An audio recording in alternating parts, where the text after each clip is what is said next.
भारत की intelligence agency raw के पूर्व अधिकारियों ने पूर्व उपराष्ट्रपति हामिद अंसारी पर सनसनीखेज आरोप लगाए हैं। देशद्रोह की श्रेणी में आने वाले ये आरोप इतने गंभीर हैं कि सोचकर आत्मा कांप जाती है। हमारा देश कैसे लोगों के हाथ में रहा है और ऐसे अतीत वाले व्यक्ति को देश का उपराष्ट्रपति बनाया किसने? हेलो एंड नमस्कार मित्रों। बचपन में मुझे कभी समझ नहीं आया था कि राष्ट्रपति, उपराष्ट्रपति और राज्यपाल इनके लिए उम्मीदवार कैसे चुनते हैं। मतलब जैसे प्रधानमंत्री बनने के लिए आपको एक बड़ा नेता होना चाहिए, आपकी पार्टी को बहुमत मिलना चाहिए, फिर संसदीय दल को आपका चयन करना चाहिए। लेकिन ये गैर राजनीतिक पद कैसे मनोनीत किए जाते हैं? हमेशा देखने में आया है कि किसी कॉलेज के वाइस चांसलर या प्रोफेसर को ये पद मिलते हैं। ऐसे ही अलीगढ़ मुस्लिम यूनिवर्सिटी के वाइस चांसलर हामिद अंसारी को 2007 में देश का उपराष्ट्रपति बनाया गया। इससे पहले वो माइनॉरिटी कमीशन के अध्यक्ष और अरब देशों में भारत के राजदूत भी रहे। आपको याद दिलाता हूं, 10 अगस्त 2017 को अंसारी का कार्यकाल पूरा होने पर प्रधानमंत्री ने अपने अभिभाषण में क्या कहा था? आपके कार्यकाल का बहुत सारा हिस्सा वेस्ट एशिया से जुड़ा रहा है। उसी माहौल में, उसी सोच में, उसी डिबेट में ऐसे लोगों के बीच में रहे। आपका माइनॉरिटी कमीशन हो या अलीगढ़ यूनिवर्सिटी हो, तो एक दायरा आपका वही रहा। हो सकता है कुछ छटपटाहट रही होगी भीतर आपके अंदर भी, लेकिन आज के बाद शायद वो संकट आपको नहीं रहेगा। प्रधानमंत्री ने उस समय जो इशारे में कहा था वो आज रॉ के अधिकारियों के माध्यम से खुलकर देश के सामने आ गया है। द संडे गार्जियन में छपे एक लेख के अनुसार रॉ के अधिकारियों ने अंसारी के ईरान दूतावास के कार्यकाल की जांच करने की मांग की है। और ये मांग कोई आज नहीं की है, अंसारी का कार्यकाल पूरा होने पर अगस्त 2017 में ही कर दी थी। लेकिन आज मीडिया से जो जानकारी मिली वो स्तब्ध करने वाली है।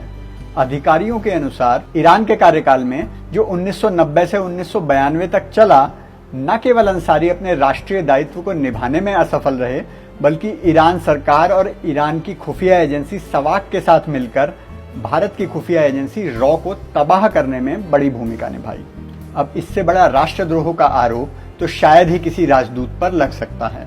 रॉ अधिकारी एन.के. सूद बताते हैं, अगस्त 1991 में रॉ ने अंसारी को ये रिपोर्ट दी कि कुछ कश्मीरी लड़के कॉम नाम के एक रिलीजियस सेंटर पर जाते हैं जहां उन्हें आतंकवादी ट्रेनिंग दी जाती है।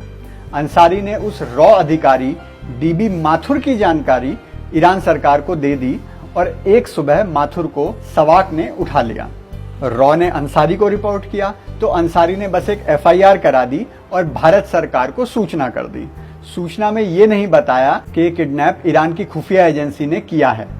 अगले दिन जब रॉ ने ये खबर अटल बिहारी वाजपेयी तक किसी तरह पहुंचाई, तब वाजपेयी ने प्रधानमंत्री पीवी नरसिम्हा राव को बताया, तब जाकर माथुर को छुड़ाया जा सका।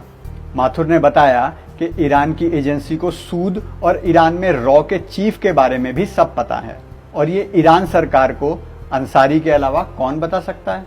एक दूसरी घटना में ऑफिसर संदीप कपूर को जब ईरान सरकार ने किडनैप किया तो रॉ के इनपुट के बाद भी अंसारी ने विदेश मंत्रालय को ये लिखा कि कपूर को किसी ईरानी महिला के साथ संबंध होने के कारण उठाया गया है। यहां भी उन्होंने रॉ की इनपुट भारत सरकार तक नहीं पहुंचने दी। 3 दिन बाद कपूर एक रोड पर पड़े हुए मिले और उन्हें इस प्रकार की दवाइयां दी गई थी जिनका असर कई वर्षों तक रहा। रॉ प्रमुख पीके वेणुगोपाल की भी इसी तरह पकड़कर पिटाई की गई थी, लेकिन अंसारी ने कुछ नहीं किया। एक और गंभीर घटना तब हुई जब रॉ ने एक धांधली का पर्दाफाश किया। ईरान के नागरिकों को भारत का स्टूडेंट वीजा देने के मामले में रॉ ने जांच की तो पता लगा कि भारतीय यूनिवर्सिटीज से जिन लेटर्स पर वीजा दिया जाता है वो लेटर्स यूनिवर्सिटी ने कभी जारी ही नहीं किए। अब ये किन लोगों को स्टूडेंट्स बनाकर भारत भेजा जा रहा था? रॉ ने लिखित रूप में अंसारी से इसकी शिकायत की, लेकिन अंसारी ने मामला दबा दिया। बहरहाल अधिकारियों ने पीएम मोदी से इसकी जांच की मांग की है। क्या दोषी को कभी सजा मिल पाएगी ये तो वक्त ही बताएगा, लेकिन ये कौन बताएगा कि प्रधानमंत्री नरसिम्हा राव यानी भारत सरकार को ये सब जानकारी होते हुए भी ऐसे व्यक्ति को उपराष्ट्रपति के पद के लिए कैसे मनोनीत कर दिया गया, वो भी एक नहीं 2-2 बार। अंसारी ईरान में किसके लिए काम कर रहे थे ये तो जांच से ही पता चलेगा, लेकिन 2007 में यूपीए सरकार के तहत उनको उपराष्ट्रपति किसके इशारे पर बनाया गया ये कौन बताएगा? भारत को इतना खतरा पाकिस्तान से नहीं है जितना देश में छुपे बल्कि अब तो खुले घूमते पाकिस्तानियों से है। बाबा से आज का प्रश्न पूछा है हमारे नियमित श्रोता परफेक्ट विजुअलाइजर ने। ये साउथ इंडियन द्रविड़ पॉलिटिक्स का क्या सीन है, इसके पीछे किसका हाथ है? देखिए, देश को तोड़ने के लिए जो नेक्सस बना हुआ है उन सबके तार आपस में जुड़े हुए हैं। पाकिस्तान हो या चाइना, फोर्ड फाउंडेशन हो या विदेशी एनजीओ, नक्सली हो या एलटीटीई, सबके ये देश को बांटने के तरीके ढूंढते हैं। कहीं भाषा तो कहीं अमीर गरीब, कहीं जाति तो कहीं धर्म। वैसे ही ये उत्तर दक्षिण का भेद, लेकिन डरने की कोई बात नहीं है। अब तो साउथ इंडियन फिल्में डब होकर हिंदी में आने लगी हैं और हिंदी वाली वहां देखी जाने लगी हैं। अब धोनी चेन्नई के लिए खेलते हैं और दिनेश कार्तिक कोलकाता के लिए। अगर आप भी देश विरोधियों को हराना चाहते हैं तो लाइक, शेयर, कमेंट और सब्सक्राइब करना ना भूलें, क्योंकि खुशियां बांटने से बढ़ती हैं।